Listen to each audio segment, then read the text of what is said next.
और आपका एक है धर्म का अधिकार। आप कोई भी धर्म मान सकते हैं, उसका प्रचार प्रसार कर सकते हैं, आप संस्था बना सकते हैं और आपका एक है धर्म का अधिकार। आप कोई भी धर्म मान सकते हैं, उसका प्रचार प्रसार कर सकते हैं, आप संस्था बना सकते हैं। विचार है कि ये हमारी आइडेंटिटी की सवाल है। जैसे कि आज हम लोग सबको ही जान रहे हैं कि 15 करोड़ से ज़्यादा आबादी हमारी है पूरे भारत देश में और लोगों को हमारे लोग ही समझते नहीं इस बात को। लोगों को इस बात को समझना होगा कि हमें क्या बोले हमारे मेजोरिटी को यूज़ किया जाता है और लोग अभी भी हमारे धर्म के लोग भी हमें समझ नहीं पा रहे हैं कि हम किस चीज़ के लिए लड़ रहे हैं। लोग हमेशा आदिवासी को ही क्यों टारगेट किया जाता है। हमें अपनी आइडेंटिटी और अपने पोटेंशियल को जानना होगा सबसे पहले कि हमें क्यों टारगेट किया जाता है, हमें अभी तक क्यों सरना कोड नहीं दिया गया, क्योंकि हमें उन लोग यूज करते हैं एज अ मेजोरिटी। कभी इधर घसीटते हैं, कभी उधर घसीटते हैं। तो आज समय आ गया है कि हमें अपने आइडेंटिटी को जानना है, हमें अपने पहचान को जानना है और हमें अपने हक के लिए लड़ना। और बात रही सत्ता की, तो अभी हेमंत सरकार सर हैं, तो मैं उनसे अनुरोध करूंगी कि हमें अपनी आइडेंटिटी दे। और बात रहा जब सत्ता का, तो जब जिसका सत्ता होता है उसका चलता है। तो अगर हम इन 4 साल में अगर हम ये आइडेंटिटी नहीं ले पाए तो ये शायद मुश्किल है। ये लड़ाई काफ़ी पुराने समय से लड़ा जा रहा है और ये और पुराना होते जाएगा।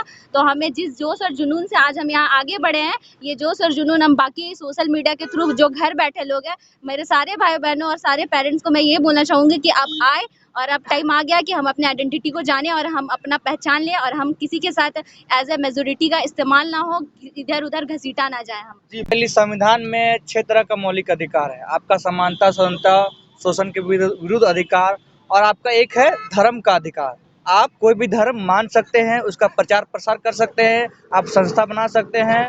तो हमारी मांग यही है, जो संविधान में 25 से 28 अनुच्छेद है, उसमें जिस बात का जिक्र है, उसी के अनुरूप हम ये मांग करना चाह रहे हैं कि सरना कोड हमें मिलना चाहिए। वहाँ एक दो या 2 लाख की बात नहीं है। पूरे देश में 15 करोड़ लोग निवास करते हैं, जो अपनी प्रकृति को मानते हैं। प्रकृति को मानते हैं और ये 15 करोड़ का कोई भी एक धर्म का अधिकार नहीं है उसके पास। उसके जो धर्म का अधिकार का बात कहा गया है, लेकिन वो धर्म का अधिकार को वो प्रयोग नहीं कर पा रहे हैं। इसलिए उन 15 करोड़, मैं अपने बातों से उन 15 करोड़ लोगों के लिए ये बात रखना चाह रहा हूँ कि हमारा धर्म का अधिकार मिलना चाहिए, सरना कोड मिलना चाहिए, ताकि हमारी अपनी धार्मिक आइडेंटिटी बची रहनी चाहिए। तो दोनों एक राजनीतिक मुद्दा भी है, ठीक ना? क्योंकि अभी तो राजनीति की ओर से ही ये समय गुजरेगी। तो अभी तो ये राजनीतिक विधानसभा में से पास होना चाहिए था और ये सामाजिक मुद्दों को लेकर, सामाजिक बात को लेकर, वो अपना सामाजिक जीवन में धर्म को लेकर आराम से जी पाते हैं। जब तक ये राजनीति विधानसभा है वहाँ से पारित नहीं करेगी, अनुशंसा नहीं करेगी, तो जाहिर सी बात है हमारा कोड नहीं मिल पाएगा। और जैसे आप ही ने कहा है कि जिसके पास सत्ता रहता है उसी का धर्म चलता है, तो अभी सत्ता तो हमारे पास है, हेमंत सोरेन के पास है, तो उसे ये अभी हमारे पास बहुत बढ़िया अपॉर्चुनिटी है कि वो सरना धर्म कोड को लागू करे, ताकि हम अपनी धार्मिक आइडेंटिटी बचा सके। सरना और सनातन, सरना एक अलग है और सनातन अलग है। सरना वाले मूल निवासी है, इस देश के मूल निवासी है, जो समानता, स्वतंत्रता और न्याय और बंधु भाव को मानते हैं, भाईचारा को। और जो सनातन है वो असभ्य लोग हैं, जो बाहर से सिंधु घाटी सभ्यता को तहस नहस करते हुए इस देश में इन किए हुए हैं, यहाँ अभी भी वो बसे हुए हैं। ये वही लोग हैं जो हमारी वेल सिविलाइज सोसाइटी को तहस नहस किया, और ये लोग इन्होंने ही जाति बनाया, इन्होंने ही हमें तोड़ा और हमें 6,743 जातियों में इन्होंने तोड़ने का काम किया, और यही सरना लोग हम जोड़ने का काम कर रहे हैं। तो जाहिर सी बात है ये असभ्य लोग हैं, ये बैर, घृणा, समानता को नहीं मानते हैं, स्वतंत्रता को नहीं मानते हैं और भाईचारा को नहीं मानते हैं। और हमें ये जो 6,743 जातियां हैं, पहले तो इन्होंने वर्ण व्यवस्था बनाया, हमने नहीं बनाया। ये इन्हीं ने, जो मध्य एशिया से लोग आए, सिंधु घाटी सभ्यता को तहस नहस किया, ये वही लोग हैं। पहले ये वर्ण व्यवस्था बनाए, ब्राह्मण, क्षत्रिय, वैश्य और शूद्र। शूद्र का काम है इन लोगों की सेवा करना। फिर उनसे ही बात नहीं बना तो 6,743 जातियां में तोड़ के हमें बेबस कर दिया, लाचार कर दिया। सामाजिक रूप से हम पिछड़ गए, आर्थिक रूप से हम पिछड़ गए, और ये अपनी ये वर्चस्व है अभी तक बनाए रखना हो चाहता है ये स्वर्णवादी, ब्राह्मणवादी लोग। जो राम मंदिर के लिए मिट्टी ले गया, तो ये जाहिर सी बात है, ये हमें हिंदूकरण की ओर ले जाना चाह रहा है, ताकि वो इतिहास में बता पाए कि राम मंदिर जब बना तो आपके आदिवासी लोग भी साथ थे। तो ये कुछ हमारे हमारे ही समाज में कुछ भटके हुए लोग थे और ये ब्राह्मणवादी जो बजरंग दल और ये शिवसेना वगैरह लोग थे, उन्होंने ही मिट्टी चुरा करके वो राम मंदिर के लिए गए ताकि वो बता पाएंगे कि इतिहास में कि आपका राम मंदिर बना था तो आपके पूर्वज ने ही मिट्टी दे के इसका समर्थन किया था ताकि वो बता पाए इतिहास में कि वो हमारे पूर्वज सपोर्ट किया था, लेकिन वैसा कुछ नहीं है। हम राम मंदिर का बिल्कुल सपोर्ट नहीं करते हैं। हेमंत सोरेन ने भी कहा आदिवासी हिंदू नहीं है। शिबू सोरेन ने भी कहा कि हम रावण को नहीं जलाएंगे। तो रावण है कौन? रावण तो हमारा कुलगुरु है।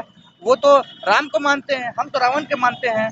तो हम रावण वाले लोग हैं। तो ये क्लियर स्पष्ट पहचान हो जा रहा है कि शिबू सोरेन को भी मालूम है और हेमंत सोरेन को भी मालूम है और हमारे जो धार्मिक अगुवा है, सामाजिक अगुवा है, राजनीतिक अगुवा को भी मालूम है कि हम रावण को मानने वाले लोग हैं, हम राम मंदिर को मानने वाले लोग नहीं हैं। हमारी जो पहचान होती है वो अपने समाज के लिए, उत्थान के लिए बहुत बड़ी भूमिका निभाती है, चाहे धर्म को लेकर हो, भाषा को लेकर हो, पहचान को लेकर हो, क्योंकि वो अपनी पहचान बना के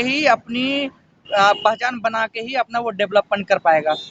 उसके जब उसके पहचान के वाले लोग ही नहीं रहेंगे तो जाहिर सी बात है वो गुमनामी की जिंदगी में खत्म हो जाएंगी, उसकी आइडेंटिटी खत्म हो जाएंगी। अगर उसकी पहचान रहेगी तो जाहिर सी बात है हम अपने समुदाय से मिलजुल के रह के अपना डेवलपमेंट कर पाएंगे। जो हमारी जो आवश्यकता होती है अपने समुदाय के साथ मिलके ही हम अपना डेवलपमेंट कर पाएंगे। पहचान होती है वो बहुत बड़ी होती है। ये पहचान जो है राजनीति में वो तो परमानेंट नहीं होती है, वो बनती है, बिगड़ती है, फिर बनती है। लेकिन जो सामाजिक रूप में होती है, सामाजिक रूप में वो परमानेंट रहती है। और रही बात है कि आपने कहा कि बहुसंख्यक लोग शासन सत्ता चलाते हैं, तो हम यहाँ पर 85% लोग हम लोग बहुसंख्यक है। जैसे श्रीलंका का एग्जाम्पल देख लीजिएगा, वहाँ पर सिन्हलीज है और एक तमिल समुदाय के लोग रहते हैं, तो वहाँ बहुसंख्यक लोग सिन्हली शासन करते हैं। और हम यहाँ पर बहुजन मूल निवासी 85% होते हुए भी हम शासन सत्ता में नहीं हैं। और जो मध्य एशिया से जो आए हुए लोग हैं वो 15% हमें जातियों में तोड़कर अपनी शासन सत्ता को बनाए हुए हैं।